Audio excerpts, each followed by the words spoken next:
우리가 지난 시간에는 바울이 제일 먼저 유럽 쪽에 와서 빌립보에서 교회를 세우는 장면을 봤습니다. 이 자주장사 루디아도 만났죠. 그 가족이 다 예수님 믿게 됐죠. 귀신 들었던 여종이 귀신 쫓아냄 받고 구원받는 광경, 또 간수와 그 가족이 구원받는 광경, 이 빌립보에서 놀라운 역사들을 봤습니다.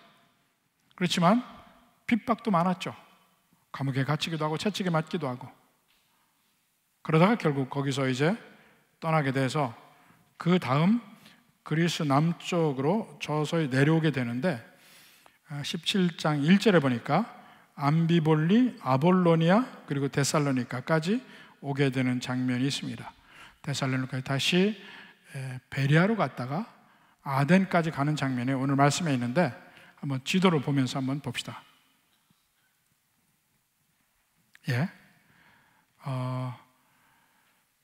노란색이 그리스죠. 그리스의 제일 북쪽에 네아폴리, 중앙에 네아폴리라는 항구에 도착해서 산을 넘어가서 빌립보에 갔습니다. 빌립보에서 사역을 마치고 데살로니가 가는 길에 암비볼리를 지나고 아볼로니아를 지나고 다시 10시 방향으로 데살로니가 항구 도시입니다. 그렇게 해서 그 다음에 베레아로 가는데 베레아가 바로 마치 항구처럼 보이지만 항구가 아닙니다. 내륙에 있습니다. 그러니까 베레아 할 때 그 뢰라고 하는 그 곳 쪽에 들어 있습니다. 산지예요. 산지 쪽에 있고 다시 베레아에서 해변가로 나와서 배를 타고 아테네죠. 아덴까지 가고 그리고 고린도까지 가게 됩니다. 이것이 바울의 2차 전도행에서 중요한 여정인데 오늘은 암비볼리, 아볼로니아, 데살로니가, 베레아까지, 그러니까 아덴까지 나오죠. 근데 암비볼리는 우리가 터키 그리스 갈 때 선교 성지순례 갈 때마다 거기는 가는 곳입니다. 암비볼리란 말이 엠피폴리스라는 말이에요. 폴리스라는 말은 도시란 말이에요, 그냥. 그래서 볼리란 말이 네아폴리, 암비볼리, 폴리스입니다. 근데 암비라는 말은 두 개라는 뜻이에요. 엠피라는 말, 두 개. 그러니까 이 엠피비어스 하면 수륙 양용, 양쪽을 다 쓸 수 있는 뭐 이런 뜻입니다. 그러니까 해병대 쪽에 얘기할 때 엠피비어스라는 말을 많이 씁니다. 수륙 양용. 두 개라는 도시가 두 개가 있어요. 뭐 큰 도시는 아닌데 도시가 두 개가 있습니다. 지금은 다 없어졌습니다만은 옛날에 두 개가 있었다. 그래서 암비볼리다. 아볼로니아는 아폴로에 속한, 아폴로를 기리는 아니면 아폴로를 섬기는 뭐 그런 뜻입니다. 그리고 이제 데살로니가, 베레아로 가게 되는데 바로 이 여정을 따라서 아테네까지 오게 되는 것이 오늘의 17장 전반부에 있는 말씀이고, 그 17장 후반부는 유명한 아테네에서의 바울의 설교, 아레오바고에서의 설교, 유명한 설교가 17장에 나옵니다. 그 전반부를 우리가 함께 보게 되는데, 암비볼리에는 그때 바울이 지나갔던 것을 우리가 함께 느낄 수 있는 게 하나 있습니다. 그게 암비볼리 바로 삼거리에 있는 높이 있는 사자상이에요. 사자상 한번 볼까요? 이 사자상입니다. 상당히 높아요. 사람이 있으면 단까지밖에 안 닿습니다. 이 사자상이 2000년이 넘었습니다. 그러니까 바울이 여기를 분명히 지나갔어요. 그 앞을 지나갈 때 이 사자상 앞을 지나갔을 거라 생각하면 그걸 보고 있으면 감회가 새롭습니다. 바울도 보았겠지 하는 그런 의미에서 이 사자상을 보게 됐는데, 그렇게 해서 그 길을 지나서 걸어서 가는 길이죠. 걸어서 가서 빌립보에서 이렇게 암비볼리, 아볼로니아, 데살로니가까지 갈 때 그 거리가 한 160km 정도 됩니다. 그러니까 적어도 4일에서 5일 정도는 걸렸을 거라고 생각합니다. 그 걷는 길이 지금도 있어요. 그러니까 바울의 여정 얼마나 피곤하고 힘들었을까 하고 생각을 합니다만, 다시 1절에 돌아와서 보면 암비볼리, 아볼로니아를 다녀가 데살로니가에 이르니. 데살로니가는 그 당시에도 지금도 큰 도시입니다. 북부 쪽에서 제일 큰 도시예요. 그리고 항구 도시고 그 당시도 한 2만 정도 되는 도시였습니다. 그러니까 거기에 회당이 있어요. 유대인들이 적어도 일정 수 이상의 유대인이 거기 살았다는 얘기입니다. 바울은 끊임없이 각 도시 가면서 유대인들의 회당이 있는 곳에는 반드시 그 회당에 들어가서 복음을 증거했습니다. 왜냐하면 그들이 믿는 하나님이 하신 일이기 때문에, 구약과 연결이 되기 때문에 계속해서 회당이 있는지라 거기서 이제 강론을 시작을 합니다. 2절 봅시다. 바울이 자기의 관례대로 그들에게 들어가서, 관례대로 가는 도시마다 회당이 있으면 거기 들어갔다는 얘기죠. 들어가서 새 안식일에 성경을 가지고 강론했다 그랬습니다. 아니, 사람들이 들어가기만 하면 강론시켜주나? 그건 아니죠.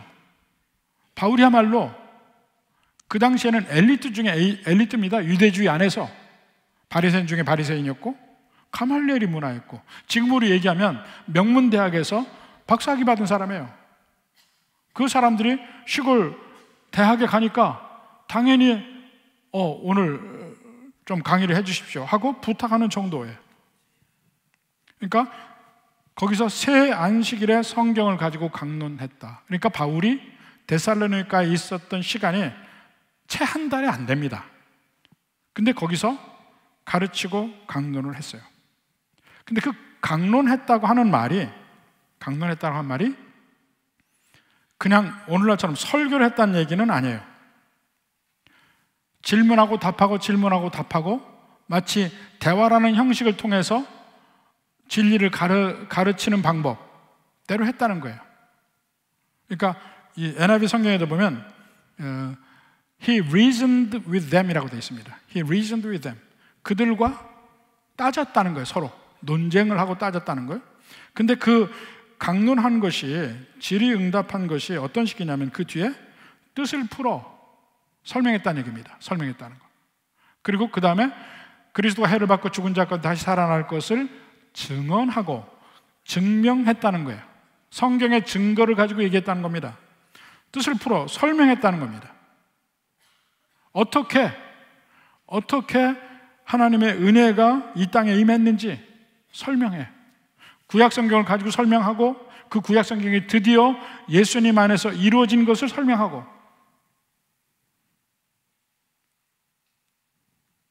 그리고 그것을 증명했어요. 증명했다는 얘기가 뭐냐면 구약 성경을 보고 봐, 이 구절에서 말하고 있지 않느냐 하고 증거를 들이댔다는 얘기입니다. 바울이 말하는 복음의 핵심이 뭡니까? 하나님이 메시아를 이 땅에 보냈다. 예수라는 분을 이 땅에 보냈는데 그분이 바로 메시아다 하는 것이죠. 메시아라는 말 헬라어로 얘기하면 그리스도니까 그분이 메시아다. 그러니까 많은 사람들이 이야기할 겁니다.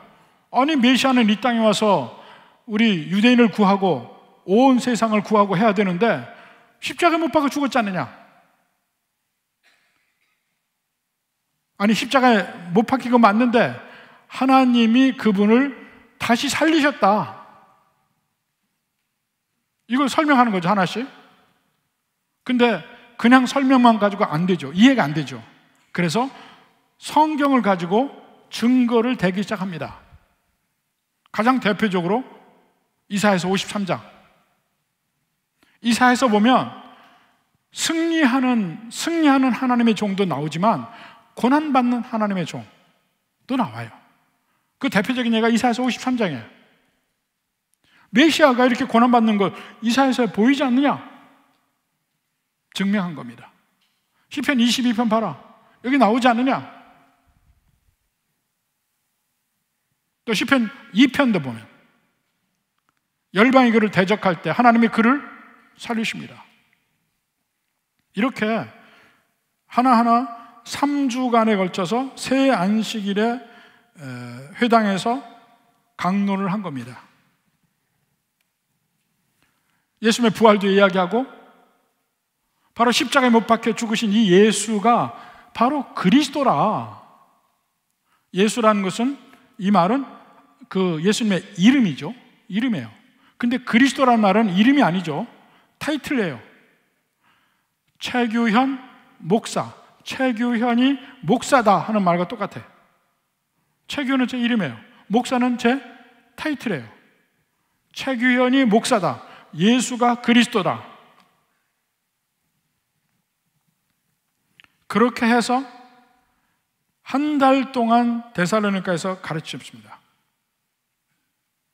또 하나 데살로니가에서 있었던 일이 뭐냐면, 그냥 가르치기만 한 게 아니고 끊임없이 반대에 부딪혔었습니다. 반대에 부딪혔어요.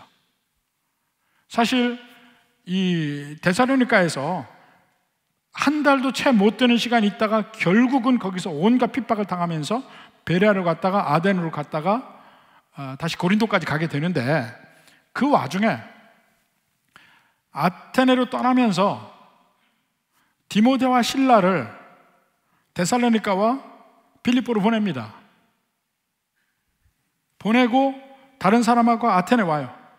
거기서 기다리는데 안 와, 이들이. 그래서 자기와 함께 했던 사람을 다시 보내. 디모데, 실라 빨리 데리고 오라고. 빨리 오라고 해라. 그들 소식이 궁금하다. 그 나중에 고린도까지 가게 돼 그 소식을 받고 그 다음에 데살로니가에 편지를 합니다. 그것이 데살로니가 전서 후서야. 세워진 지 얼마 안 됐잖아요. 근데 그때 그 데살로니가 전서 후서를 보면, 특히 그 전서를 보면 그때 헤어질 때 데살로니가 교회 있을 때 여러 일들을 얘기하는 데가 있습니다. 자, 데살로니가 전서 2장 1절부터 봅시다. 형제들아, 우리가 너희 가운데 들어간 것이 헛되지 않은 줄을 너희가 친히 아나니, 바울과 그 일행이 데살로니가로 간 것이 데살로니가 사람들에게 유익했다. 왜냐하면 거기 교회가 세워졌잖아요. 아나니, 그 다음에 우리 목숨까지도 너에게 주기를 기뻐하면, 죄송합니다. 그건 그 다음 얘기인데, 아나니, 너희가 아는 바와 같이 우리가 먼저 빌립보에서 고난과 능력을 당하였으나, 자, 빌립보에서 고난과 능력 당했어요. 그리고 우리 하나님을 힘입어, 그 다음에 많은 싸움 중에 하나님의 복음을 너희 가운데 너희에게 전하였다. 거기서 많은 싸움 중에 라는 말이 있죠. 많은 싸움 중에, 이것이 수많은 반대에도 불구하고 라는 뜻입니다. 회당에서 전하니까 당연히 그런 일이 일어나죠. 지금 유대인들은 예수는 아니야, 예수는 메시아가 아니야, 그렇게 유대교 안에서는 결론이 났어요. 그러니까 그 십자가 못 박았단 말입니다. 그런데 바울이 회당에서마다 끊임없이 하는 얘기는 뭡니까? 당신들이 거부한 그 예수가 메시아 맞다. 우리가 죽인 거다, 유대인들이. 그래서 그 은혜가 이방인에게 간 것이다. 이걸 계속 얘기하니까 유대인들은 불편하죠. 아니, 우리가 믿는 하나님이 우리를 버리고 이방인에게 갔다고? 말도 안 되는 소리. 그리고 신앙이 그들에게는 생명과 같습니다. 그러니까 그 생명과 같은 자기가 믿는 믿음을 지키기 위해서 예수를 죽였고, 또 예수를 그리스도하는 그 모든 그 사도들을 핍박할 수밖에 없어요. 그들을 죽일 수밖에 없어. 없애야 돼. 그들의 삶이 나름대로 이해가 된다니까요. 그들이 그냥 악해서가 아닙니다. 자기들에게는 합당한 일을 하고 있는 거예요. 근데 바울은 하필이면 회당마다 다니면서 그 얘기를 하니까, 왜냐하면 먼저 유대인들에게 얘기하고 싶어요. 그리고 그 당시에는 그 회당 안에 유대인뿐만 아니고 그 유대교에서 믿는 하나님을 믿는 경건한 헬라인들이 쭉 있었거든. 그들을 중심으로 복음을 받아들이기 시작한 겁니다. 반대가 많았어요. 유대인들이 강하게 반발하고 일어났겠지. 그럼에도 불구하고 그들이 새 안식일을 가르칠 수 있었다는 것은 사실 어느 면에서 기적이에요. 그동안에 많은 사람들은 예수님께로 돌아오죠. 그 가운데 그는 자기의 필요한 것은 자기가 벌어서 살았습니다. 한번 봅시다. 데살로니가전서 2장 8절 9절. 우리가 이같이 너희를 사모하여 하나님 복음뿐 아니라 우리 목숨까지도 너에게 주기를 기뻐하면 너희가 우리의 사랑하는 자 됨이라. 여기서도 반대도 무릅쓰고 심지어는 생명의 위험을 당할 것까지도 계산하고 있어요. 근데 목숨까지 줄 수도 있다는 각오로 복음을 증거한 겁니다. 그 이유는 너희를 사랑하기 때문에. 빌립보에서도 그렇고 데살로니가에서도 그렇고 그들의 목숨이 위험합니다. 제일 먼저 1차 전도여행 때 비스디아 안디옥 계속해서 죽을 뻔한 그 일이 있죠. 이고니온에서도 그렇고 루스드라에서도 그렇고 여기 와서도 회당 중심으로 전하다 보니까 유대인들이 강력하게 반발하기 시작합니다. 죽이려고 합니다. 근데 목숨을 걸고 복음을 증거하고 있습니다. 그러면서 9절에 형제들아 우리의 수고와 애쓴 것을 너희가 기억하리니, 거기서 우리의 수고와 애쓴 것, 바울이 얘기해요. 내가 데살로니가에 있으면서 얼마나 수고하고 애쓴 줄 아느냐? 왜 지금 이 이야기를 하냐면 한 달 만에 떠났잖아요. 한 달 만에. 그러니까 한 달 만에 떠나니까 교회는 교회들이 세워졌는데 믿은 지 얼마 안 되는 사람들만 남겨놓고 떠났단 말입니다. 도대체 이 바울이 진짜냐 가짜냐 이런 문제가 생겼죠. 나중에 아니 진짜면은 왜 그렇게 갑자기 떠났대? 뭐 이런 말이 나올 때 바울이 거기에 대한 자기 변명을 하는 겁니다. 그것이 데살로니가전서 2장에 계속해서 나와요. 그러면서 내가 거기 있을 때 우리의 수고와 애쓴 것 너희들 알지 않냐?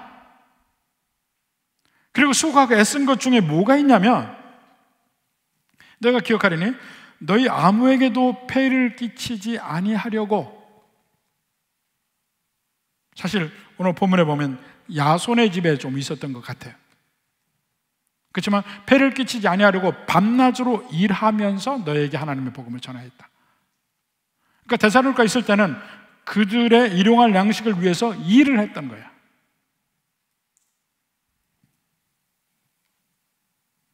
다른 사람에게 폐를 끼치지 않게, 부담이 되지 않기 위해서 일을 했다는 겁니다.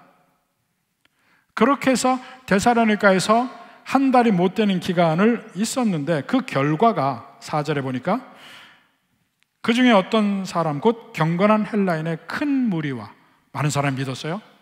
적지 않은 귀부인도 권함을 받고 바울과 실라를 따르나. 경건한 헬라인의 큰 무리, 그러니까 이방인 헬라인의 많은 사람이 믿었고 적지 않은 귀부인도 믿었어요. 그게 데살로니가 교회가 된 거야. 그런데 그 반대가 이제 막 나오기 시작한 것이죠. 5절부터 9절까지 봅시다. 그러나 유대인들은 시기하여, 또 유대인들이 그러죠. 저자의 어떤 불량한 사람들을 데리고, 저자 아고라입니다. 시장, 그 시장에 있는 어떤 불량한 사람들, 깡패들이죠. 데리고 때를 지어 성을 소동하게 하여 야손의 집에 침입하여 그들을 백성에게 끌어내려고 찾았으나 발견하지 못하고 야손과 및 형제들을 끌고 갔다. 그러니까 바울과 실라를 끄집어내려고 야손의 집에 갔어요. 근데 야손의 집에 없었어요. 그러니까 야손을 잡고 읍장에게 끌고 갑니다. 이 사람들이 그 사람들의 이 가이사를 두고 다른 임금을 섬기라고 한다. 로마에는 항상 그 얘기를 해야 합니다. 로마 사람들의 호응을 받고 로마 관청에서 그 바울과 그 일행을 잡아들이려고 하면 다른 왕을 섬기려 한다. 이거를 중점적으로 얘기한 거예요. 그래서 소동이 일어나고 야손과 나머지 사람들을 잡았다가 보석금 받고 풀어난다. 이 이야기가 나옵니다. 근데 이 유대인들은 아까도 얘기했지만 자기들은 지금 열심히 성 안에서 괜히 소동하는 사람을 붙잡은 거야. 말도 안 되는 얘기를 한다고.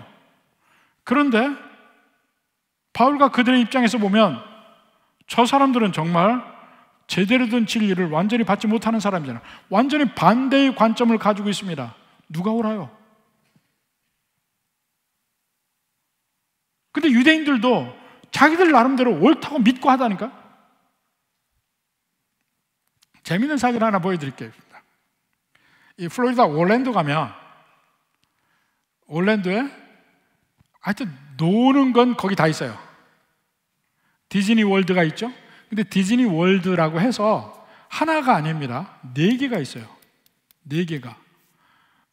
매직 킹덤이라는 그 놀이공원이 있고, 앱카 센터라는 놀이공원이 있고, 또 뭐 무슨 와일드 웨스트인가 뭐 서부를 해놓은 데도 있고, 이 4군데가 있습니다. 그러니까 하루 한 군데를 하루 가야 돼. 또 그거 말고 거기 뭐 시월드라는 데 있습니다.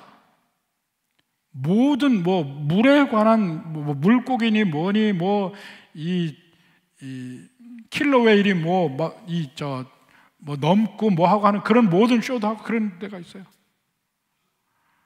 뭐 식스 플래그라고 그래가지고 엄청난 또 중고등학교들이 막 뿅 가는 놀이기구도 있고. 그러니까 거기 있다 보면 별별 노는 게 다 있는데 거기서 이 작은 것들이 있는데 그 중에 하나가 뭐냐면 뒤집어진 집이요. 뒤집어진 집. 뒤집어진 집이 있어요. 거기도 관광지예요. 그 안에 들어가면 여러 가지 그 박물관들이 있는데 그 건 모양이 뒤집어진 집이에요. 한번 봅시다. 예. 밑에가 땅이에요. 그 오른쪽 빨간 데 보면 제대로 된 집이 있죠. 근데 그 앞에 입구는 뒤집어진 집에 거꾸로 된 데 들어가요. 마치 그 위에 지붕이 마치 그 바닥에 아스팔트 같은 게 묻어 있어서 완전히 뒤집어진 거잖아요. 거꾸로 한번 보세요. 그러면 제대로 됩니다. 근데 뒤집어진 거 우리 알잖아요. 왜냐하면 어디가 위고 어디가 아래인지 아니까. 근데 만약에 뒤집어진 집에 거꾸로 있다면 어떻게 됩니까? 세상이 다 뒤집어진 것처럼 보이겠지. 문제는 뭐가 진리냐는 거야. 뭐가 기준점이라는 거야. 우리에게는 예수님 믿는 게 기준점이 되어야 합니다. 하나님이 이 세상의 창조주라는 것이 기준점이 되어야 됩니다. 예수님 믿어야만 천국 간다는 것이 기준점이 되어야 됩니다. 이 세상에 예수님 안 믿으면 지옥 간다는 그 사실이 기준점이 되어야 됩니다. 그 관점으로 볼 때에 이 세상 사람들이 사는 거 보면 불나비 같은 삶을 살잖아. 근데 그들의 기준점은 달라요. 그러니까 그들이 볼 때 우리는 참 할 일 없는 짓 하는 사람들이라 이렇게 생각하세요. 제가 처음에 예수님 믿을 때 유학을 갔다가 예수님 믿게 됐는데 예수님 믿는다고 하니까 우리 장인들이 저한테 하신 말씀이 있어요. 그래 교회는 다니라 미국 가면 다 다닌다더라. 근데 미치지는 마라 그랬어요. 근데 결국 나중에 미쳤지. 신학교까지 갔는데 미쳤지 뭘. 세상의 눈에는 제대로 예수님 믿는 사람을 볼 때 미친 것처럼 보여. 기준점이 다르니까. 제가 처음에 예수님 믿을 때 보니까 세상은 다 똑같은데요. 달라 보여. 완전히 세상이 달라 보여. 이 세상이 이랬나? 하는 생각이 들었어요. 여러분들이 예수님 믿기 전과 후를 생각하면 세상을 보는 눈, 앞으로 우리 인생을 보는 눈이 완전히 달라질 수밖에 없습니다. 이 유대인들이 보는 눈에는 이 바울과 그 일행들이 소란 피우는 사람처럼 보이지만 우리 진리의 눈으로 보는 그들이 하나님을 거역하고 하나님 앞에 소란 피우는 사람인 것이에요. 여하튼 그들의 소란 속에서 밤에 베레아로 갑니다. 10절에 봅시다. 밤에 형제들이 곧 바울과 실라를 베레아로 보냈다 그랬습니다. 항구 도시인 데살로니가에서 베레아는 약간 산 쪽이에요. 산에 있습니다. 산 쪽에 있는데 베레아로 보내서 거기에 유대인의 회당에 들어가니라 그랬습니다. 그 베레아로 들어가게 되는데, 베레아는 데살로니가에서도 한 80km 정도 떨어져 있어요. 그리고 산 위로 올라가야 됩니다. 그렇게 해서 가게 되는데, 데살로니가 교인들은 갑자기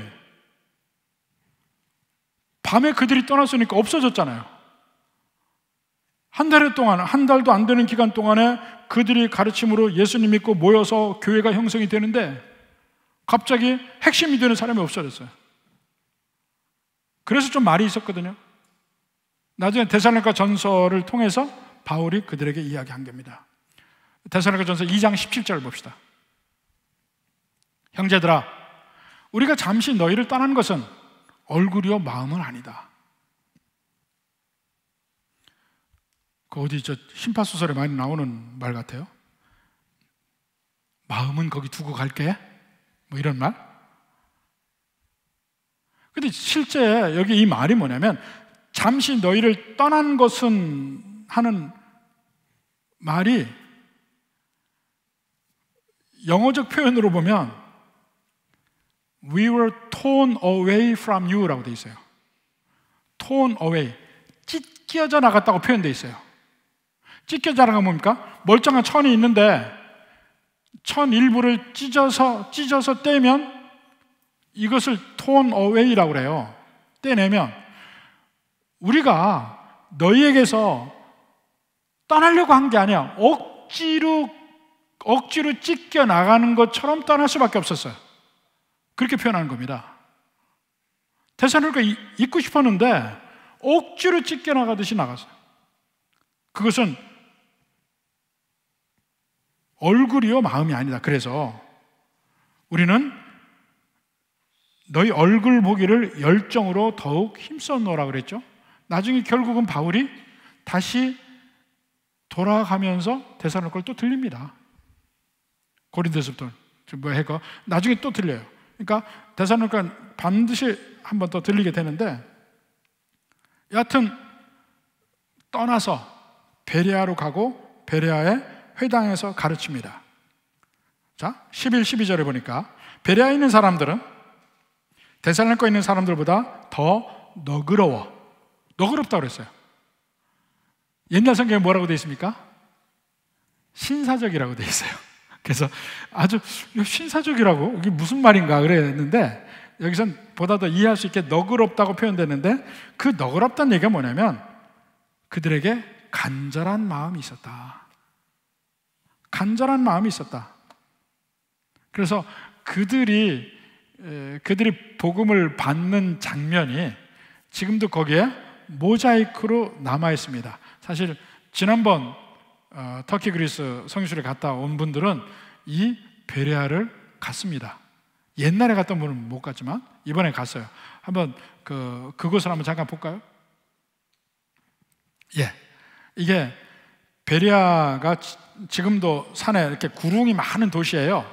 근데 가장 중심되는 사거리가 있는데, 거기서 100m도 안 되는 거리에 이 바울의 베마라고 하고 있습니다. 베마라는 것은 이 바울의 그 선포단, 이 설교단, 이게 일종의 베마입니다. 그 베마가 있어요. 그 자리에 이 기념물이 있는데, 그 오른편 그림을 보면 바울이 베레아 사람들에게 이 설교하고 있는 대목이 보입니다. 한번 그 다음 보십시다. 예, 왼쪽은 딱 보면 바울처럼 보이죠? 못생긴 남자. 이 깡마르고 얼굴이 길고 약간 머리가 벗겨지고 어디나 바울이 같은 표현이에요. 딱 보면 바울이야. 파란 옷을 입고 속에. 그리고 앞에 앉아있는 사람들은 베레아 사람들이에요. 그들은 말씀을 잘 받고 있는 장면을 기념해서 이야기하고 있습니다. 그 다음 봅시다. 그 밑에 성경 구절이 있는데 바로 이 11절 말씀이에요. 사도행전 17장 11절 말씀이 거기 이렇게 패로 해서 이렇게 붙여져 있습니다. 베레아 사람들은 데살로니가 사람보다 더 너그러워 간절한 마음으로 말씀을 받고, 이게 써 있어요. 바로 그 자리가, 왜냐하면 실제로 그 장소였을 거라고 생각을 합니다. 가장 번화한거리고 바로 거기서 유대인의 회당도 거기 있었고, 거기서 가서 봅니다. 간절한 마음으로 말씀을 받고, 이것이 그러한가 하여 날마다 성경을 상고했다. 간절한 마음, 하나님의 말씀을 더 깊이 알고자 하는 마음, 성경이 궁금한 마음, 그래서 자꾸 보고 싶은 마음, 어떻게든지 성경을 읽는 시간을 내고자 하는 마음, 이게 믿는 사람들에게는 정말 필요한 마음의 상태입니다. 여러분, 매일 성경이 어디 있습니까? 이 중에 어떤 사람들은 성경은 반드시 차 안에만 있는 사람이 있어요. 차에 있어. 집에 내릴 때 성경 안 가지고 내려요. 교회 갈 때 또 가져가야 되는데 뭐. 그럼 집에서는 성경 읽을 일이 없죠. 성경이 차 안에만 있는 사람은 회개하시고, 여러분 집엔 성경이 또 어디 있습니까? 항상 여러분의 있는 자리 옆에 성경이 있어야 됩니다. 그래서 언제든지 궁금할 때마다 볼 수 있게 돼 있고 실제로 그렇게 봐야 돼. 그 마음이 있습니까? 참으로 예수 믿는 사람들은, 은혜가 있는 사람들은 바로 그래야 됩니다. 그래서 시간이 날 때마다 성경 보려고 하고, 요새 눈이 안 보여서. 요새요, 인터넷에도 얼마든지 잘 되고 큰 글 성경도 있고, 세상에 그때하고 지금 우리 성경이 얼마나 잘 나와 있습니까? 간절한 마음, 우리가 꼭 필요한 거예요. 그리고 이것이 그러한가 날마다 성경을 상고했다. 상고했다는 것은 연구했다는 거예요. 제가 설교를 하잖아요. 그러면 적어 놓으시고 진짜 그런 거 한번 찾아도 보시고, 한번 궁금해서 다른 구절도 한번 보시고, 이렇게 하시라고요. 꼭 예화나 그런 거 듣는 것만 자꾸 밑에서 이걸로 찾아. 핸드폰으로 바로 찾아요. 내가 거짓말 했나 안 했나. 그런 거 말고 성경을 좀 더 깊이 있게 알려고 제가 여러분께 설명을 드리는 것은, 제 설명을 듣고 나서 성경을 보면 그 성경이 좀 더 깊이 있게 보였으면 좋겠어요. 내가 생각해도 그 말이 옳아, 이렇게 봐야 됩니다. 뭐 여기서 희한한 비밀을 얘기하는 식으로 얘기하는 것은 그건 안 듣는 게 좋아요. 안 듣는 게 좋아. 누구나 다 이해할 수 있는 말인데 깨우치지 못하는 걸 제가 여러분께 설명을 드리는 거야. 그래서 그때의 환경, 그들의 심정, 그때 하나님의 역사하심, 이것을 함께 느낄 수 있도록 해주려고 한 겁니다. 그래서 맹목적으로 믿는 게 아니고 성경을 가지고 생각해 보는 겁니다. 어떤 설교는 소위 이 알레고리를 가지고 얘기를 해요. 사마리아 사람들이 동전 두 닙을 그 여관 주인에게 주고 하는데, 동전 두 닙이 뭔 줄 아느냐? 하나는 성경이고 하나는 성령이다. 말도 안 되는 소리야. 성경을 보고는 이해할 수 없는 말이에요. 자기가 붙이는 말이에요. 그런 알레고리로 이야기하는 설교는 들어서는 안 돼. 누구나 깊이 있게 이해할 수 있는 면으로 이해해야 합니다.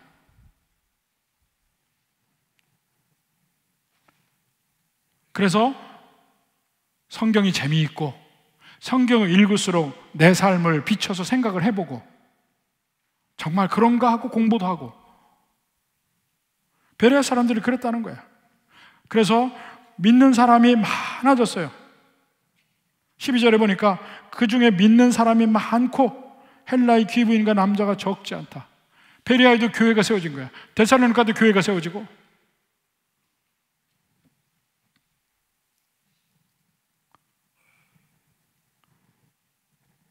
그럴 때 막 그 데살로니가에 있던 유대인들이 또 베레아까지 또 그거 합니다. 13절부터 봅시다.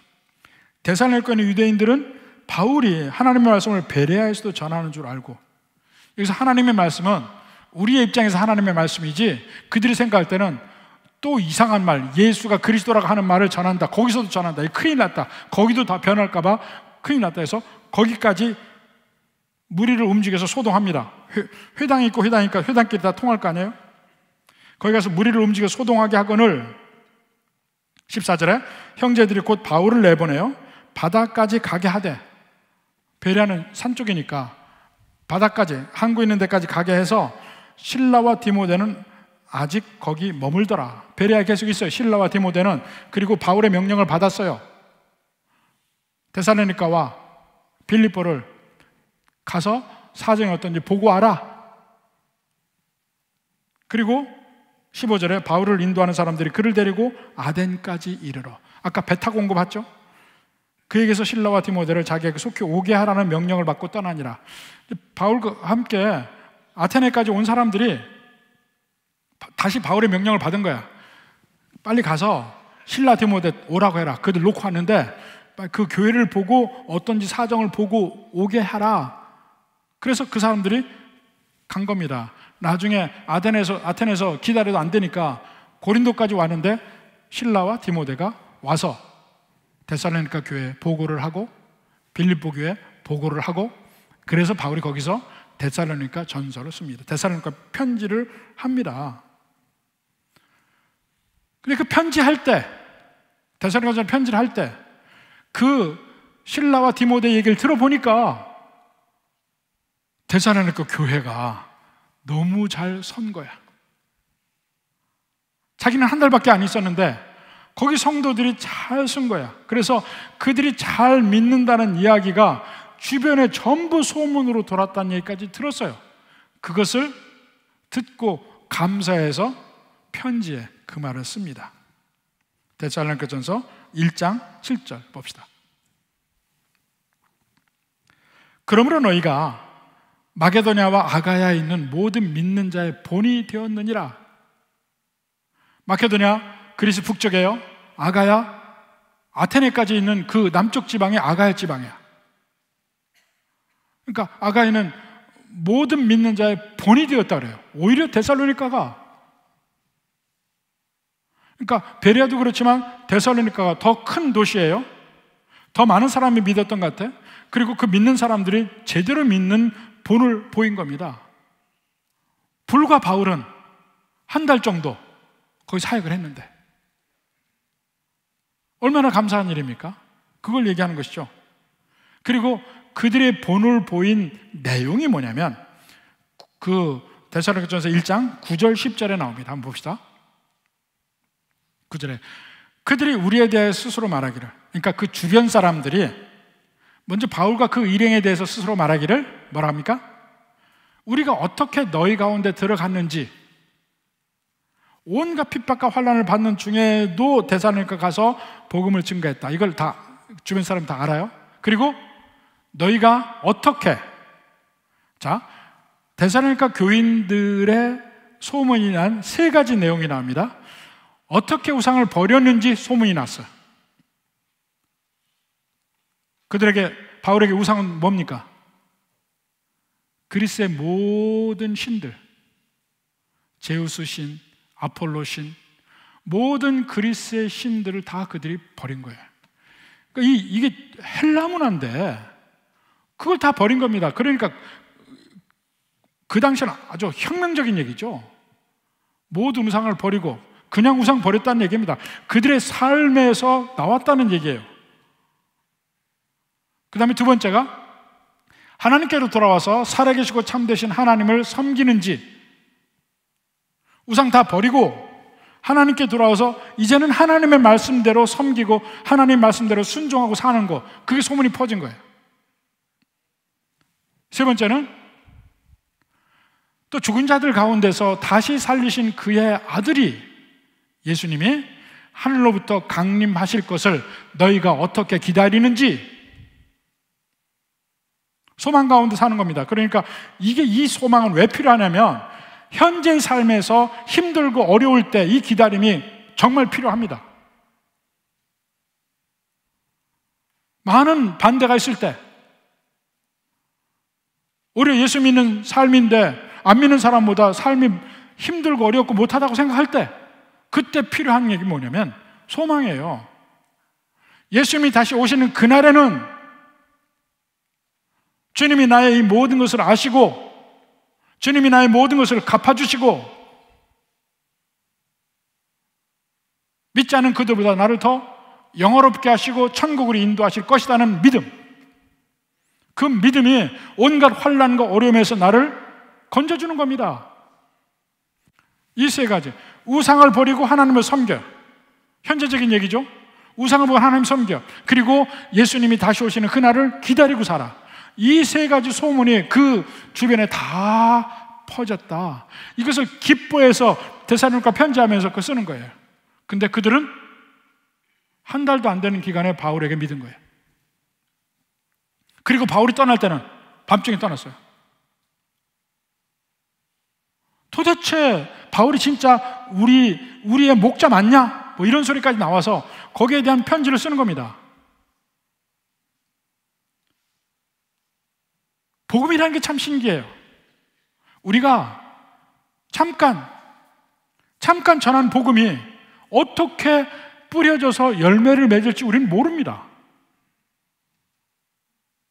많은 경우에 우리는 복음을 증거할 때 많은 사람들이 안 믿죠. 안 믿지만 믿게 되는 소수의 사람을 통해서 어떤 일이 벌어질지 모른다니까요. 어느 한 목사님이 어느 날 좋은 식당에 갔어요. 그랬더니 거기서 마침 시간이 좀 일러서 사람이 좀 없는데, 그래서 자기 식탁을 돌보는 그 웨이트리스가 있었는데 그분에게 물었어요. 예수님 영접했습니까? 그러니까 그분이 전에는 잠깐 다녔는지 모르겠는데 지금은 일요일도 일을 해야 합니다. 또 일요일 쉬는 날에는 너무 피곤하고 집안일 때문에 갈 수가 없습니다. 여러 가지 얘기를 해요. 그래서 그 목사님이 바로 그 앞에 있는 냅킨에다가 복음의 핵심을 써서 줬습니다. 사형리를 써서 줬어요. 그리고 설명을 해줬어요. 사람이 마침 없으니까. 그렇게 해서 그 자매에게 줬습니다.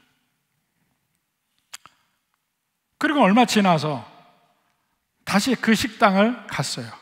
가게 됐는데 그때는 막 사람들이 많고 붐비는 때였어요.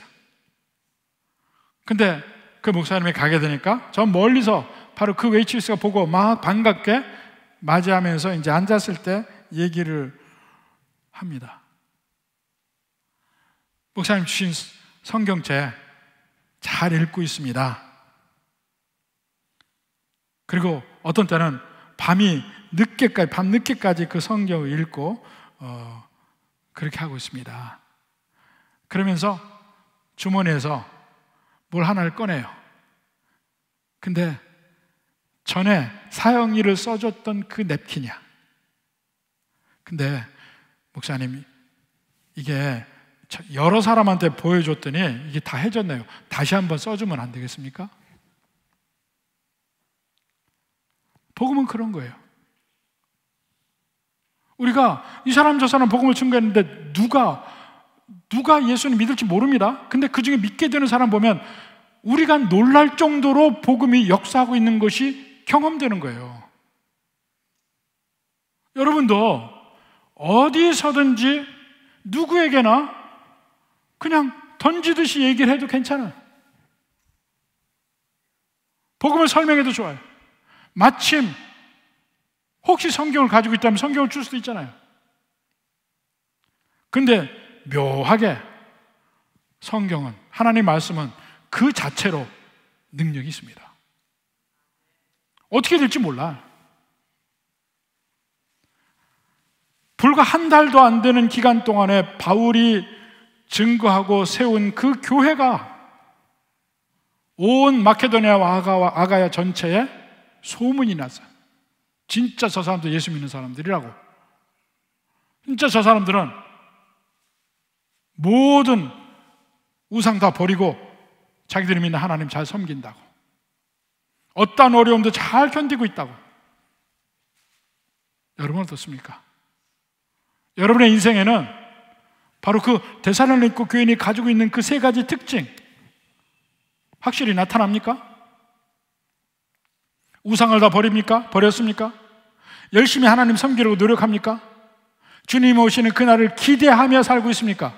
온갖 환난도 능히 일어설 수 있는 힘은 그 기다림에서 있습니다. 베레아 사람처럼 간절하게 성경을 상고하고 데살로니가 교인들처럼 주님이 오시는 그날을 소망하며 믿음으로 살아가는 것, 바로 이 은혜가 우리 모든 성도들에게 함께 하기를 주님의 이름으로 축원합니다.